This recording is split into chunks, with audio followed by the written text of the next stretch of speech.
আমার পরিচয়, আমি মোহাম্মদ আলামিন।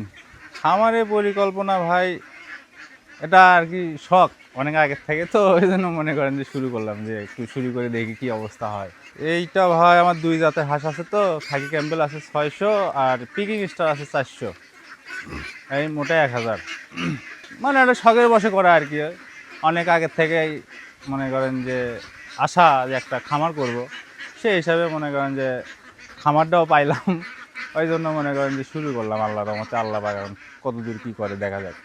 এই হাঁসগুলো সংগ্রহ করছি ভাই যশোর থেকে। এইটা আপনার ক্যাম্বেল কেনা পড়ছে আপনার 34 টাকা করে পিস।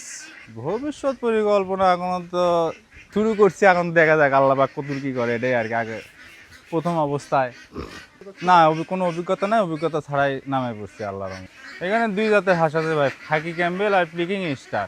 ক্যাম্বেল রাখছি ওটা ডিম সংগ্রহ করার জন্যই, যে এটাতে ডিম সংগ্রহ করব। আর একটা আছে যে পিকিং স্টার, এটা শুধু মাংসের জন্য। এটা আপনি 3 কেজি 3.5 কেজি হলে এটা সেল করে দেবো।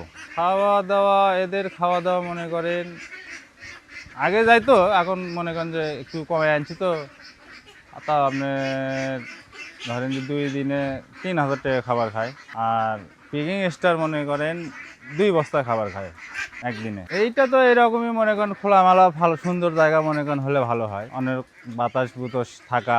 সাদাটা হচ্ছে পিকিং স্টার 30, এটা ফ্রান্সের জাত, এটা শুধু মাংসের জন্যই না, ওটা পানিতে নামান লাগে না। ময়লা হয়ে গেলে এমনিতে নামিয়ে দিলে ঘন্টা খানিক রাখলে পয় পরিষ্কার হয়ে মনে করেন যে চলে আসে। বাচ্চা কিনা না তাও ধরেন 1 লাখ টাকার মতো মনে করেন ইনভেস্ট হয়েছে বাচ্চা, শুধু বাচ্চা। এইটা আমি শুরু করছি 53 দিন হচ্ছে। ওইগুলো ওজন করা হয়েছে, ওইগুলো 3 কেজি 2.5 কেজি 3.5 কেজি এরকম অ্যাভারেজ। হ্যাঁ, বিক্রি করার মতো উপযুক্ত হয়ে গেছে। এটা 220 টাকা কেজি বিক্রি করতে, তাহলে মোটামুটি আর কি ওই খাবারের টাকাটা উঠে আসবে ওইটা দিয়ে। হ্যাঁ, বাকি যেগুলো আছে ডিম সংগ্রহ করে এদের খাওয়াইতেছি হচ্ছে মিক্সিং খাবার, যেমন গুঁড়া, গম, ধান, ভুট, এটা মিক্সিং করে পানিতে মনে করেন মিক্সিং করে খাওয়াতে হয়। আর 21 দিন পর্যন্ত এরা মনে করেন যে ফিট খাইছে, আশা করা যায় যে লাভবান করা যেতে পারে। না, অনেকে এখন ধরেন যে যা দেখতেছি আমি, চাকরি ছাড়াই মনে করেন যে এখন হাঁসের খামারে অনেকজন মনে করেন যে শুরু করছে।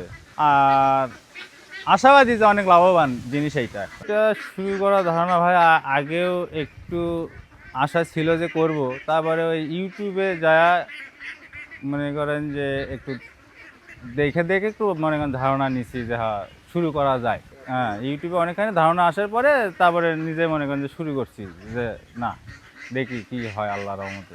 জি, বাচ্চাগুলো সংগ্রহ করলাম, এইগুলো সংগ্রহ করা হয়েছে ভাই যশোর থেকে।